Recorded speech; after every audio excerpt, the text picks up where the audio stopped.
Hello everyone, welcome back to CTET learning point. तो आज हम करने जा रहे हैं सीटेट के प्रीवियस ईयर क्वेश्चंस जो कि पूछे गए हैं पियाजेस कॉग्निटिव डेवलपमेंट थ्योरी पे। तो पहले एक बार फटाफट से रिवाइज कर लेते हैं। आपको इस स्क्रीन पे फोटोज़ दिख रही होंगी। इसमें मैंने कोशिश करी है कि आपको इजीली जो है जो भी हमने 2 लेक्चर्स में सीखा उसको समराइज़ कर पाए। तो सबसे पहले राइट हैंड साइड पे आपको ये स्कीमा की फ़ोटो दिख रही होगी जो हमने फर्स्ट क्लास में डिस्कस करा था स्टोरी के ईजी स्टोरी के थ्रू। सेकंड आपको नीचे दिख रहा होगा ये सो प्लांट कांट फिनिश, ये जो हमने निमोनिक बनाया था अपनी स्टेजेस को याद करने के लिए। तो इसमें जो हमारी पहली स्टेज होती है जो हम फर्स्ट फोटो के थ्रू देखते हैं वो होती है सेंसरी मोटर। सेकंड स्टेज होती है हमारी प्री ऑपरेशनल। थर्ड स्टेज होती है हमारी कॉन्क्रीट ऑपरेशनल और फोर्थ स्टेज होती है हमारी फॉर्मल ऑपरेशनल। तो फर्स्ट के अगर आपको ज़्यादा पॉइंट्स नहीं याद रह पाते हैं तो मैंने हर फोटो के नीचे बस 2-2 पॉइंट्स लिखे हैं। अगर आप इतना भी समझ लेते हैं तो भी आप आराम से जो है क्वेश्चंस को अटेम्प्ट कर पाएंगे। तो सबसे पहले देखते हैं सेंसरी मोटर के जो मेन फीचर्स हैं वो है, एक तो बच्चा जो है अपनी अंडरस्टैंडिंग सेंसेस के थ्रू बनाता है। सेकंड, ऑब्जेक्ट परमानेंस आ जाती है। सेकंड फोटो है हमारी प्री ऑपरेशनल स्टेज की। इसके जो मेन फीचर हैं, सबसे पहला फीचर है वो है सेंट्रेशन का। सेकंड फीचर है सिंबॉलिक थॉट। सिंबॉलिक थॉट ये होता है कि बच्चा जो है फोटो को देख के या पिक्चर को देख के चीज़ें जो है पहचान जाता है। थर्ड जो हमारी स्टेज आती है वो आती है कॉन्क्रीट ऑपरेशनल। जो फर्स्ट उसका फीचर है वो है कि बच्चे को लॉजिक आ जाता है कॉन्क्रीट चीज़ों को देखकर या कॉन्क्रीट ऑब्जेक्ट्स के लिए। सेकंड हमारा जो फीचर आता है वो आता है रिवर्सिबिलिटी, बच्चा सीख जाता है। फोर्थ हमारा आता है फॉर्मल ऑपरेशनल जिसका फर्स्ट फीचर है प्रोपोजिशनल थॉट। प्रोपोजिशनल थॉट होता है आपका कि जैसे ना आपको बच्चे को हर चीज़, मतलब बच्चे को कोई भी चीज़ ऐसे एज सच वेरीफाई नहीं करनी पड़ेगी उसको सोचने से पहले। सपोज़ आप एक बच्चे को बोलते हैं कि यार मैंने ना कल एक एप्पल 5 पीस में करके खाया, तो बच्चे को पहले उस एप्पल को 5 पीस में करके देखने की ज़रूरत नहीं है। वो ऑलरेडी अपने दिमाग में समझ जाएगा कि कैसे कैसे उसके पीसेस हुए होंगे। तो इसको हम कहते हैं प्रोपोजिशनल थॉट। नेक्स्ट जो हमारा फीचर आता है फॉर्मल ऑपरेशनल का वो आता है हमारी एब्स्ट्रैक्ट थिंकिंग। इसको हम एक सिंपल से एग्जांपल से और समझ सकते हैं। जैसे अगर एक बच्चा सेंसरी मोटर स्टेज में है तो आप वो जो है एप्पल को छू के अपनी समझ बनाएगा। जो अगर एक बच्चा प्री ऑपरेशनल स्टेज में है तो वो जो है एप्पल की फ़ोटो देख के भी समझ जाएगा। जो एक बच्चा हमारा कॉन्क्रीट ऑपरेशनल स्टेज में, अगर हम उसको 3 एप्पल देंगे और कहेंगे कि इसको असेंडिंग ऑर्डर में लगाओ या कौन सा छोटा उसको पहले लगाओ, तो कॉन्क्रीट ऑपरेशनल का बच्चा उनको सीरीज़ में लगा देगा या उनकी क्लासिफिकेशन कर देगा। और अगर हम एक फॉर्मल ऑपरेशन वाले बच्चे को, फॉर्मल ऑपरेशनल स्टेज वाले बच्चे को ये कहेंगे कि एक एप्पल को मैंने 10 पीस में करा या 5 पीस में करा, तो वो ऑलरेडी जो है दिमाग से समझ जाएगा कि कैसे कैसे पीसेस हुए होंगे। तो आइए आगे बढ़ते हैं हमारे प्रीवियस ईयर क्वेश्चंस पे। तो सबसे पहले हमसे पूछा गया है, in his theory of cognitive development Jean पियाजे explains cognitive structures in terms of dash. First option है हमारा साइकोलॉजिकल टूल्स, सेकंड ऑप्शन है stimulus response association, third option है जोन ऑफ प्रॉक्सिमल डेवलपमेंट और फोर्थ ऑप्शन है schemas. तो हमने जैसा कि फर्स्ट क्लास में समझा भी था, जीन पियाजे कहते हैं कि जो हमारा कॉग्निटिव स्ट्रक्चर होता है वो स्कीमास के फॉर्म में बेस होता है। अलग अलग स्कीमास होते हैं हमारे, जो फर्स्ट लेक्चर में हमने एक स्टोरी के थ्रू समझा था। अगर आपको इस कॉन्सेप्ट में कोई भी दिक्कत है और अगर आपने हमारी वीडियोस नहीं देखी हैं तो मैं लिंक जो है डिस्क्रिप्शन में डाल दूंगी। आप पहले वीडियोस देख लीजिए, उसके बाद जो है आप ये सारे क्वेश्चन करेंगे तो ईजिली हो जाएंगे। तो फर्स्ट को जो आंसर है वो है हमारा fourth option, that is schemas. Second question हमसे पूछा गया है, pre operational stage in Jean Piaget's theory of cognitive development characterizes. First option है development of abstract thinking, second option है centration in thought, third option है hypothetico deductive thinking, fourth है हमारा ability to conserve and seriate objects. तो जैसा कि अभी हमने वीडियो की स्टार्टिंग में भी रिवाइज करा था, तो प्री ऑपरेशन जो होती है हमारी सेकंड स्टेज होती है ना। SPCF से हम याद कर सकते हैं, सो प्लांट कांट फिनिश से। तो सेकंड स्टेज में क्या होता है, सेकंड स्टेज में तो हमने यही सीखा था कि बच्चा जो होता है वो एक ही तरीके से सोच पाता है, मतलब सेंट्रेशन ऑफ थॉट होती है ना। जो फर्स्ट ऑप्शन है एब्स्ट्रैक्ट थिंकिंग, ये तो फॉर्मल ऑपरेशनल, ये तो लास्ट स्टेज का एक फीचर है। जो थर्ड ऑप्शन है हाइपोथेटिको डिडक्टिव थिंकिंग, ये भी हमारा जो है लास्ट स्टेज का जो है फीचर है। जो फोर्थ ऑप्शन है ability to conserve and seriate objects, ये हमने समझा था ये हमारी थर्ड स्टेज जो होती है कॉन्क्रीट ऑपरेशनल, ये उसका फीचर है। तो जो सेकंड क्वेश्चन है इसका आंसर होगा हमारा second option, that is centration in thought. अगला क्वेश्चन है हमारा, sequence of development among children from birth to adolescences. तो ये बहुत इजी क्वेश्चन है, ये डायरेक्टली एक तरीके से हम नहीं कह सकते कि जीन पियाजे थ्योरी का है, बट ये जो है उससे थोड़ा सा कोरिलेट करके भी आप करते हो तो ये क्वेश्चन आपका आराम से हो जाता। तो फर्स्ट ऑप्शन है हमारा sensory concrete abstract, second option है abstract sensory concrete, third option है हमारा concrete abstract sensory, fourth option है हमारा एब्स्ट्रैक्ट कॉन्क्रीट या सेंसरी। तो जैसा कि हमने समझा था, अगर हम जीन पियाजे की स्टेजेस को भी देखते हैं तो यही है ना, फर्स्ट स्टेज हमारी सेंसरी मोटर है, तो वो कहते हैं कि सेंसेस के थ्रू बनाता है। और उसके बाद अगर हम देखें थर्ड स्टेज हमारी आती है कॉन्क्रीट ऑपरेशनल, कि कॉन्क्रीट चीज़ों को देख के समझता है।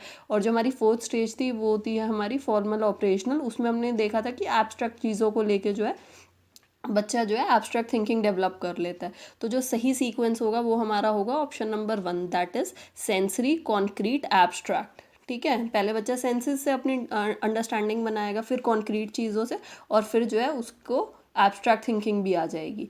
नेक्स्ट क्वेश्चन देखते हैं, वो है हमारा constructivist view of learning suggests that children dash construction of their own knowledge।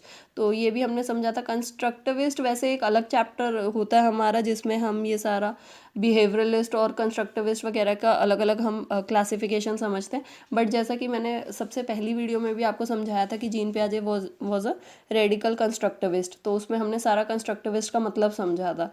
Constructivist basically वो लोग होते हैं जो ये मानते हैं कि बच्चा स्वयं, मतलब खुद, बिना किसी बाहर के किसी भी फैक्टर के बिना जो है अपने आप अपनी नॉलेज का निर्माण करता है, या फिर अपनी नॉलेज को एक्सपीरियंस के थ्रू, एक्टिविटीज़ के थ्रू डेवलप करता है। तो जो हमारे क्वेश्चन है इसका फर्स्ट ऑप्शन है have no role play in, second option है हमारा are solely dependent on adults for, third option है play an active role in, fourth है हमारा are solely dependent on textbook. तो जो भी हमने समझा था तो उसके अकॉर्डिंग जो है हमारा सही ऑप्शन बैठता है option number 3, that is play an active role. तो ये जो है ये पूरी स्टेटमेंट अगर आप पढ़ेंगे तो बनेगी constructivist view of learning suggest that children play an active role in construction of their own knowledge. ठीक है, आगे बढ़ते हैं इसी के साथ।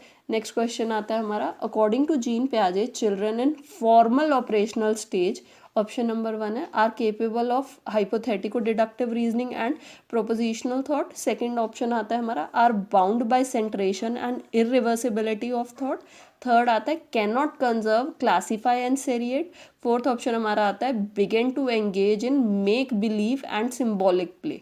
तो इसमें जैसा कि नाम से पता चल रहा है जो हमारी फॉर्मल ऑपरेशनल स्टेज है वो लास्ट स्टेज है, मतलब वहाँ पे जो है सारा ऑलमोस्ट जो है वो डेवलपमेंट हो चुकी है कॉग्निशन की।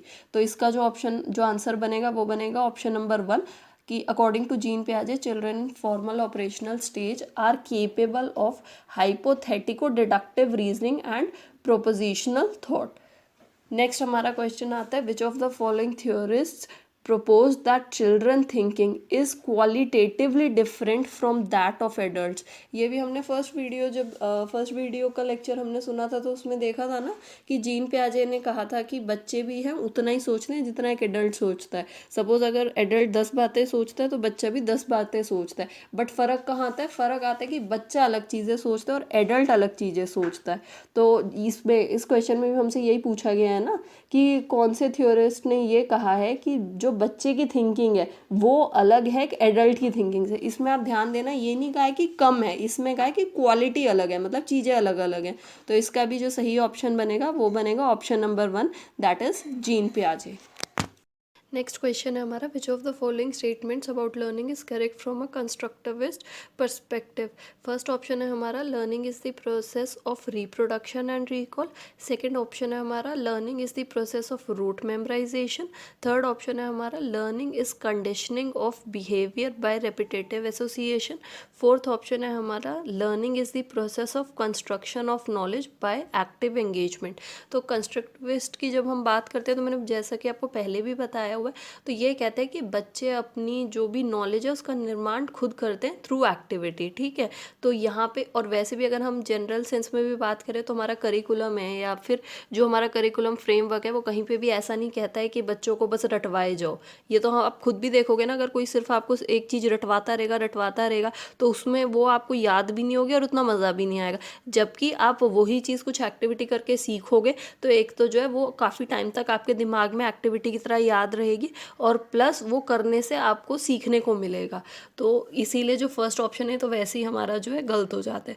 सेकंड ऑप्शन में भी वो यही कह रहा है रोट मेमोराइजेशन, तो ये भी हमारा गलत हो जाता है। थर्ड में फिर वो यही कह रहा है learning is conditioning of behaviour by repetitive association. ऐसा थोड़ी है बच्चे को सिर्फ हमें 2-4 चीज़ें ही सिखानी है। जो हमारा बेसिक एम है वो यही है ना कि आउटसाइड ऑफ द स्कूल भी बच्चा जो है अपनी नॉलेज को जो है इम्प्लीमेंट कर पाए। तो ऐसा नहीं है कि सिर्फ आपने 2-4 कंडीशनिंग कर दी है उसी के अकॉर्डिंग बच्चा वही करे जाए। हम चाहते हैं कि बच्चा अपना दिमाग लगाए और नए एक्सपेरिमेंट्स करे, नई एक्टिविटीज़ करे और खुद सीखे। तो और इसीलिए जो हमारा थर्ड ऑप्शन है ये भी गलत हो जाता है। नेक्स्ट हमारा फोर्थ ऑप्शन आता है learning is the process of construction of knowledge by active engagement. यही ऑप्शन जो है ये सबसे सही बैठता है ना। तो इसीलिए इसका आंसर होगा ऑप्शन नंबर 4।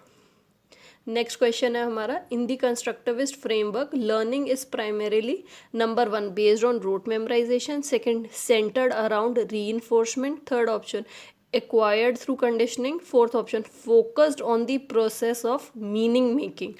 तो ये क्वेश्चन में भी जैसे आप देख रहे हो इन जनरल में मैं आपको बता रही हूँ सीटेट का पेपर आप अटेम्प्ट करते हैं तो उसमें आपको यही देखना है कि कहाँ पे बच्चा जो है सेंटर में है, मतलब जो भी बात हो रही है वो बच्चे के अराउंड हो रही है या फिर जहाँ पे बच्चे की एंगेजमेंट ज़्यादा है, बच्चा एक्टिविटी कर रहा है, ठीक है। तो एक तो चाइल्ड सेंट्रिक अप्रोच हमें रखनी है सीटेट का पेपर देती बार। दूसरी बात हमें ये ध्यान में रखनी है कि जो बच्चा है ना वो एक्टिविटी करके, अगर एक जगह लिखा है कि टीचर सिर्फ पढ़ाई जा रही है पैसिवली बच्चा बैठ के सुनने जा रहा है तो वो ऑप्शन भी गलत है। बच्चा खुद मतलब या तो डिस्कशन के थ्रू या कोई एक्टिविटी के थ्रू या एक्सपेरिमेंट के थ्रू, इन जनरल सीटेट में भी अगर आपका कोई क्वेश्चन आता है तो आपको ये बातें ध्यान रखनी है कि जहाँ पे भी बच्चा एक्टिव होगा, एक्सपेरिमेंट करेगा, डिस्कशंस में एंगेज होगा या कोलैबोरेटिव प्रोजेक्ट्स वगैरह करेंगे बच्चे, तो वो ही ऑप्शन आपका ठीक होगा, ठीक है। तो ऐसे ही इसका जैसे लास्ट क्वेश्चन में डिस्कस करा इसका सही रोट मेमोराइजेशन तो हमारा वैसे ही कैंसिल हो जाता है क्योंकि हम कंस्ट्रक्टिविस्ट व्यू की बात कर रहे हैं। सेकंड हमारा है रीइंफोर्समेंट, ये भी गलत है। थर्ड है हमारा कंडीशनिंग, ये भी गलत है। कौन सा ऑप्शन सही बचता है? सही ऑप्शन है आपका option number 4 focused on the process of meaning making, ठीक है। नेक्स्ट क्वेश्चन आता है हमारा which of the following is a Piagetian construct in the context of cognitive development of children. First option आता है हमारा स्कीमा, सेकंड ऑप्शन है observational learning, third option है कंडीशनिंग, फोर्थ ऑप्शन है रीइंफोर्समेंट। तो स्कीमास जब हमने पियाजे की थ्योरी पढ़ी थी तो पढ़ा था ना, जो भी हमारा मेंटल स्ट्रक्चर होता है तो उसको हम कह देते हैं स्कीमास। सेकंड आता है ऑब्जर्वेशनल लर्निंग। ऑब्जर्वेशनल लर्निंग का मतलब होता है कि बच्चा ऑब्जर्व करके सीखता है। थर्ड ऑप्शन है हमारा कंडीशनिंग। कंडीशनिंग का मतलब होता है जब आप किसी एक एक्शन को दूसरे एक्शन से एसोसिएट कर देते हैं।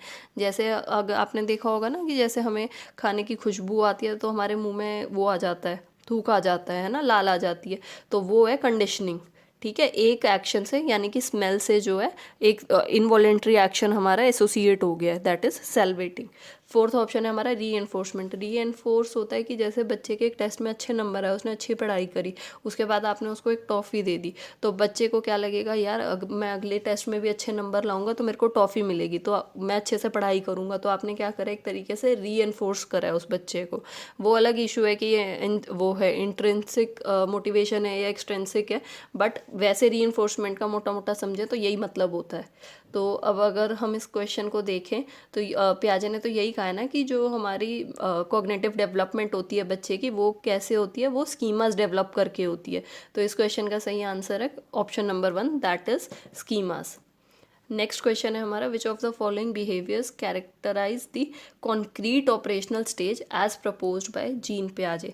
तो इसके लिए जो मैंने आपको एक छोटी सी स्टोरी सुनाई थी अपनी लास्ट वीडियो में, उसको आप यूज़ कर सकते हैं। अगर कुछ बच्चे ऐसे हैं जो जिनको कॉन्सेप्ट पे क्लैरिटी नहीं है या कुछ भी कन्फ्यूजन है, तो मैं दोनों वीडियोज़ का लिंक डिस्क्रिप्शन में दे दूँगी। आप पहले वीडियोज़ को देख लीजिए, अच्छे से अपनी अंडरस्टैंडिंग बना लीजिए, उसके बाद ये क्वेश्चन अटैम्प्ट कर लेना। और जिन्होंने पढ़ रखा है वो बताएं कि कॉन्क्रीट ऑपरेशनल स्टेज में क्या बताया था कि कौन सी वाली फीचर होता है। सबसे पहला ऑप्शन हमारा दे रखा है hypothetico deducting reasoning,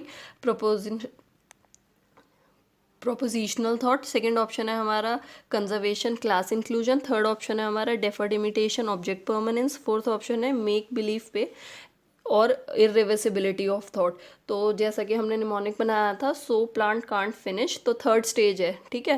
third stage में क्या होता है, जो हमारी हाइपोथेटिकल डिडक्शन होती है वो हमारी होती है लास्ट स्टेज में, दैट इज फॉर्मल ऑपरेशनल।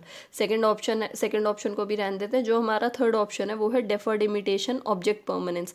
ये हमने पढ़ा था ना, डेफर्ड इमिटेशन जब बच्चा बड़ों की नकल उतारता है, या फिर ऑब्जेक्ट परमानेंस का फीचर, ये हमारा किस में आता है, हमारा आता है फर्स्ट स्टेज में, ठीक है। तो ये होता है हमारा सेंसरी मोटर स्टेज का फीचर। फोर्थ ऑप्शन है मेक बिलीव पे या फिर इरिवर्सिबिलिटी ऑफ थॉट, ये होता है हमारा second stage, that is pre operational stage. जो हमारा सेकंड ऑप्शन है कंजर्वेशन और क्लास इंक्लूजन, ये जो है ये एक फीचर होता है हमारा कॉन्क्रीट ऑपरेशनल स्टेज का, ठीक है। तो इसीलिए इस क्वेश्चन का सही आंसर होगा हमारा option number 2, that is conservation and class inclusion. आगे बढ़ते हैं। नेक्स्ट क्वेश्चन है हमारा, constructivist approach suggest that dash is crucial for constructing knowledge. First option है prior knowledge of the learner, second option है कंडीशनिंग, थर्ड ऑप्शन है punishment, fourth option है rote memorization. तो जो हमने कंस्ट्रक्टिविस्ट के बारे में अभी तक जितना भी समझा, उसके according conditioning, punishment, rote memorisation की तो कहीं बात नहीं हुई है। और अगर आप जीन पियाजे भी एक कंस्ट्रक्टिविस्ट हैं, उनकी अगर थ्योरी को थोड़ा सा भी आप एनालाइज करें तो उसमें यही बताया था ना कि जो हमारी प्रीवियस नॉलेज होती है उसके साथ ही न्यू नॉलेज का बैलेंस में लाने को हम इक्विलिब्रेशन कहते हैं, या अगर डिसबैलेंस आता है उसको हम डिसइक्विलिब्रियम कहते हैं। तो इसीलिए जो हमारी प्रीवियस नॉलेज है वो भी बहुत एक इंपॉर्टेंट रोल प्ले करती है in construction of our new knowledge, ठीक है। तो इसीलिए इसका आंसर होगा option number 1, prior knowledge of the learner. Next question है हमारा, drawing implication from Piaget's theory of cognitive development, a teacher of grade 6 to 8 in his classroom should. मतलब अगर एक टीचर क्लास 6 से क्लास 8 के बच्चों को पढ़ा रहा है तो उसको क्या यूज़ करना चाहिए। तो सबसे पहला ऑप्शन है discourage use of logical argument, ऐसा कर देना चाहिए, जो बच्चे लॉजिकली भी बात कर रहे हैं उसको भी मना कर देना चाहिए। सेकंड ऑप्शन है present problems that require reasoning based solution, ऐसी प्रॉब्लम्स देनी चाहिए जिसमें बच्चा जो है अपनी रीजनिंग का इस्तेमाल करे। या फिर थर्ड ऑप्शन है use only concrete materials to teach a concept, या फिर सारी मूर्त चीज़ें, मतलब जिनको हम टच कर सकते हैं, फील कर सकते हैं, उनका यूज़ करना चाहिए। या फिर फोर्थ ऑप्शन है relies only on prescribed syllabus. बताइए इसका क्या होना चाहिए।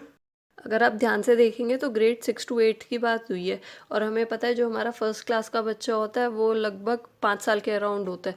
तो 6 से 8वीं क्लास में पढ़ने वाला बच्चा कितने साल का हो गया, वो 11+ हुआ। और 11+ जो हमारी एज आती है वो आती है हमारी फॉर्मल ऑपरेशनल में। तो एक तो सबसे जो फर्स्ट ऑप्शन है discourage use of logical argument, ये तो वैसे ही गलत हो जाता है, ये तो हम कभी नहीं करेंगे चाहे बच्चा कोई सी भी स्टेज को। और जो हमारा फोर्थ ऑप्शन है rely solely on prescribed syllabus, मतलब सिलेबस में जितना है उसी से काम रखेंगे, उसके आगे पीछे बच्चे को कुछ आ रहा है नहीं आ रहा उससे मतलब नहीं है, तो ये ऑप्शन भी हमारा गलत हो जाता है। बचते हैं हमारे पास 2 ऑप्शन। सेकंड ऑप्शन है present problems that require reasoning based solution, या फिर third option use only concrete materials to teach a concept. तो अगर 11+ का बच्चा और फॉर्मल ऑपरेशनल में आ रहा है तो उसके लिए हम सिर्फ ये तो है नहीं कॉन्क्रीट मटेरियल का यूज़ करेंगे, वो तो हम उससे पहले वाली स्टेज जो है हमारी कॉन्क्रीट ऑपरेशनल उसमें यूज़ करेंगे। तो हम उसके बाद जो है उसकी एब्स्ट्रैक्ट थिंकिंग भी डेवलप होगी, उसकी रीजनिंग स्किल्स भी डेवलप होंगी। तो जो इसका करेक्ट आंसर बैठेगा वो बैठेगा आपका option number 2, present problems that require reasoning based solution, ठीक है। नेक्स्ट आगे बढ़ते हैं।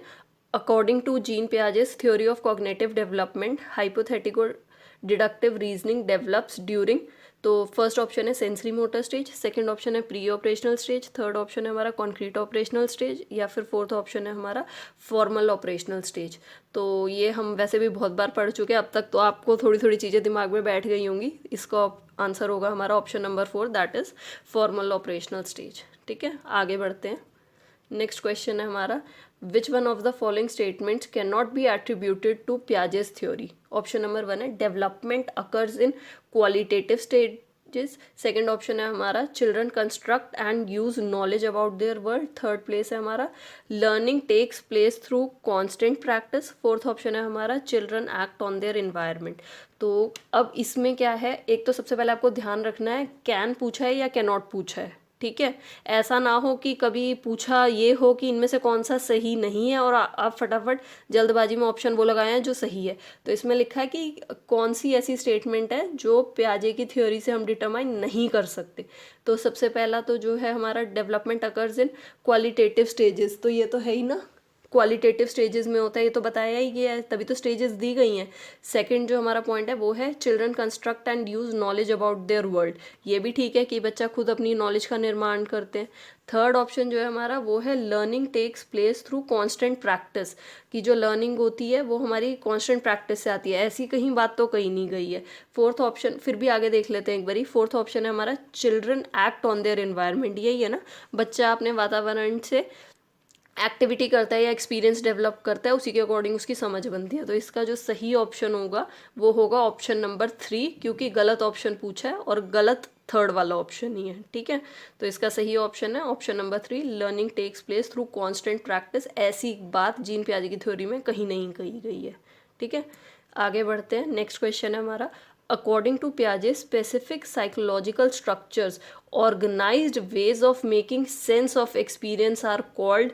तो ये सीधी सीधी हमारी किसकी डेफिनेशन है, मेंटल टूल्स की, स्कीमास की, इमेजेस की या मेंटल मैप्स की।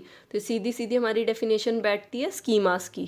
ठीक है, स्कीम्स की या स्कीमास की।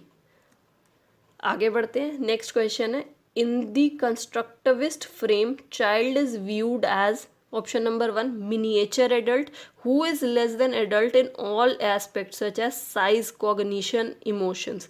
सेकेंड है टैबुलर रासा और blank slate whose life is shaped entirely by experience। Third option है a passive being who can be shaped and molded into any form through conditioning। या फिर फोर्थ ऑप्शन है हमारा अ problem solver and scientific investigator. तो first option कह रहा है कि जो बच्चा है वो कम सोचता है, ये तो हमने सबसे पहली वीडियो में समझा था कि बच्चा अलग चीज़ें सोचता है बट कम नहीं सोचता है एक एडल्ट से। तो फर्स्ट ऑप्शन तो हमारा ऐसे ही क्रॉस हो जाता है। सेकेंड ऑप्शन है हमारा whose life is shape entirely by experience. तो ऐसा नहीं होता कि सिर्फ एक्सपीरियंस है, बच्चा खुद भी अपनी तरफ से एक्टिविटी करता है और दूसरी बात जो उसकी प्रायर नॉलेज है वो भी एक इंपॉर्टेंट रोल प्ले करती है। तो सेकेंड ऑप्शन भी हमारा इसीलिए क्रॉस हो जाता है। थर्ड ऑप्शन है अ passive being who can be shaped and moulded into any form through conditioning. तो ये तो वैसे ही गलत है, सिर्फ पैसिव बीइंग ही इन्होंने क्योंकि वो कर दिया है तो इससे तो पूरा ही ऑप्शन गलत हो जाता है। फोर्थ ऑप्शन है हमारा problem solver and a scientific investigator. तो यही होता है ना, बच्चा प्रॉब्लम सॉल्वर होता है। बच्चे को अगर आप एक प्रॉब्लम दोगे तो 10 तरीके से उसको सॉल्व करने की कोशिश करेगा। प्लस जो मैंने आपको छोटा सा एग्जांपल बताया था कि आप किसी भी बच्चे को कोई भी एक टॉय देते हो तो वो खोल के उसमें साइंटिफिकली उसका ऑपरेशन करता है ना, उसमें देखने की कोशिश करता है कि आवाज़, सपोज अगर एक गाड़ी है जो आवाज़ करके चलती है तो जितनी देर वो गाड़ी चलेगी बच्चा उसको खोल के देखने की कोशिश करेगा कि आवाज़ आ कहाँ से रही है। तो इसीलिए इस क्वेश्चन का जो सही आंसर होगा वो होगा आपका ऑप्शन नंबर 4, कि in the constructivist frame child is viewed as a problem solver and a scientific investigator. आगे बढ़ते हैं। नेक्स्ट क्वेश्चन है हमारा, which of the following would not be consistent with a constructivist environment. Option number 1 है students are given frequent opportunities to engage in complex meaningful problem based activity. Second option है student work collaboratively and are given support to engage in task oriented dialogue with each other. Third option है teachers elicit students ideas and experiences in relationship to key topics and plant teaching learning to elaborate or reconstruct their current knowledge। fourth option है teachers employ specific end of the term assessment strategies and give feedback on product rather than processes। तो इसमें अगर एक एक option की हम बात करें, फर्स्ट ऑप्शन है कि बच्चों को अपॉर्चुनिटीज़ दी जानी चाहिए, प्रॉब्लम बेस्ड एक्टिविटीज़ कराई जानी चाहिए, मीनिंगफुल एक्टिविटीज़ कराई जानी चाहिए। तो ये तो ठीक है, क्योंकि क्वेश्चन में ये भी ध्यान रखना है नॉट पूछा है, तो ये तो आपका जो है कंस्ट्रक्टिविस्ट इन्वायरमेंट में ही आता है ऑप्शन नंबर 1। सेकेंड आता है स्टूडेंट वर्क कोलैबोरेटिवली। तो बच्चा अगर एक इन्वायरमेंट में एक दूसरे के साथ काम करेंगे तो उनको सीखने को मिलेगा ना, task oriented dialogue with each other. ठीक है, तो सेकंड ऑप्शन भी जो है हमारा ठीक है। थर्ड ऑप्शन आता है teachers elicit student ideas and experiences into relationship to key topics and plant teaching learning to elaborate or reconstruct their current knowledge. तो ये ऑप्शन भी आपका ठीक बैठता है कि जो टीचर है वो बच्चे के आइडियाज़ और जो उसके एक्सपीरियंसेस होते हैं वो जो है मैच करने की कोशिश करती है जो टॉपिक पढ़ाया जा रहा है और जो उसकी करंट नॉलेज है उसको रीस्ट्रक्चर करने की कोशिश करती है। ये ऑप्शन भी ठीक है। फोर्थ ऑप्शन कहता है कि जो टीचर है, ये ऑप्शन अगर आप पढ़ेंगे तो ये भी आपको थोड़ा थोड़ा ठीक लगेगा। Teachers employ specific end of the term assessment strategies and give feedback on product rather than process. पूरा ऑप्शन ध्यान से पढ़ना है। यहाँ पे लिखा है कि टीचर जो है जो लास्ट टर्म एंड में असेसमेंट करती है वो कर रही है प्रोडक्ट पे रैदर देन प्रोसेसेस, जिसकी वजह से ये जो ऑप्शन है हमारा गलत हो जाता है। अगर तो यहाँ लिखा होता कि प्रोसेस के ऊपर हो रहा है, क्योंकि जो हमारी करिकुलम होना चाहिए वो प्रोसेस ड्रिवन होना चाहिए। कहते हैं ना कि बच्चा चाइल्ड जो है, हमारी जो एजुकेशन है वो चाइल्ड सेंट्रिक होनी चाहिए। तो अगर आप प्रोडक्ट पे कुछ भी आप वो कर रहे हो, असेसमेंट कर रहे हो, तो वो गलत है। ये नहीं कि बच्चा क्या सीख पाया क्या नहीं सीख पाया, वो बच्चा क्या सीख पाया ये भी हम इसीलिए असेस करते हैं ये जानने के लिए कि हमारे प्रोसेस में कहाँ कहाँ दिक्कत रह गई है। ठीक है, कि अगर आपको मैं एक चीज़ समझाने की कोशिश कर रही हूँ, अगर वो एक तरीके से नहीं समझ आ रही तो मेरी कोशिश होनी चाहिए मैं आपको 4 तरीके से समझाऊँ। ठीक है, तो इस वजह से जो है ऑप्शन नंबर 4 गलत है, और गलत ही यहाँ पे सही है क्योंकि नॉट पूछा हुआ था। तो इस क्वेश्चन का सही आंसर है ऑप्शन नंबर 4। आगे बढ़ते हैं। नेक्स्ट क्वेश्चन है कंस्ट्रक्टिविस्ट सच एज जीन पियाजे and Lev Vygotsky view learning as. Option number 1 है acquisition of skill, second option है conditioning of responses, third option है passive repetitive process, fourth option है process of meaning making by active engagement. ये तो हम पढ़ते ही आ रहे हैं ना कि बच्चा जहाँ एक्टिव हो। तो इस क्वेश्चन का सही आंसर है आपको option number 4 process of meaning making by active engagement.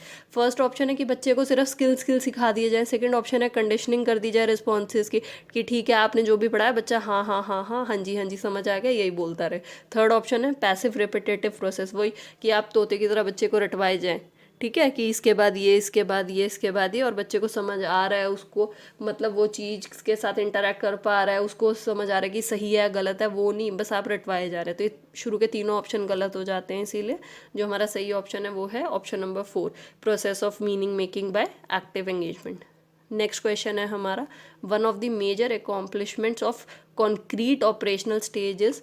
Option number 1 animistic thinking, option number 2 ability to conserve, third option है hypothetic deductive reasoning, fourth option है सेकेंडरी सर्कुलर रिएक्शंस। तो जो हमारा फर्स्ट ऑप्शन है animistic thinking, ये concrete, आपको अगर याद हो ये कॉन्क्रीट ऑपरेशनल का नहीं, ये उससे पहले वाली stage that is pre operational, ये उसका एक की फीचर था, है ना। तो ये तो वैसे ही इसमें नहीं आता कॉन्क्रीट ऑपरेशनल में। सेकंड है एबिलिटी टू कंजर्व, ये कुछ मुझे लग रहा है ठीक है, क्योंकि यही पढ़ा था ना हमने कि जो कॉग्निटिव ये जो हमारी कॉन्क्रीट ऑपरेशनल स्टेज होती है इसमें बच्चा कंजर्व करना सीख जाता है, रिवर्सिबिलिटी का फीचर आ जाता है, याद आया।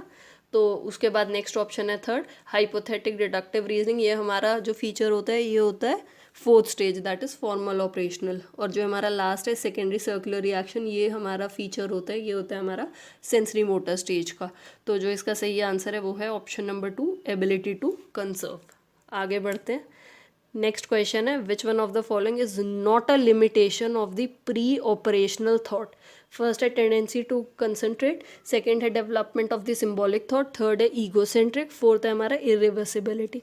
अगर आप लास्ट के 3 देखेंगे तीनों के तीनों ही हमारे फीचर्स हैं किसके, प्री ऑपरेशनल थॉट के। ठीक है, यही पढ़ा था ना हमने, जो सबसे पहले आपको जो फर्स्ट स्लाइड थी उसमें जब मैं पढ़ा रही थी कि कौन कौन से 2 मेन फीचर्स होते हैं हर स्टेज के, उसमें यही था ना कि बच्चा सिंबॉलिक थॉट डेवलप कर लेता है और ईगो सेंट्रिक होता है, सेंट्रेशन का भी गुण इसी में होता है, फोर्थ इरिवर्सिबिलिटी होती है। तो इसका जो सही ऑप्शन है वो है option number 1 tendency to concentrate.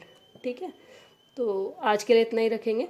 Next video में हम समझेंगे Kohlberg's theory of moral development. Thank you, thanks for watching guys. अगर आपको वीडियो अच्छी लगी हो तो वीडियो को लाइक कर दीजिए और चैनल को सब्सक्राइब कर दीजिए। Thank you.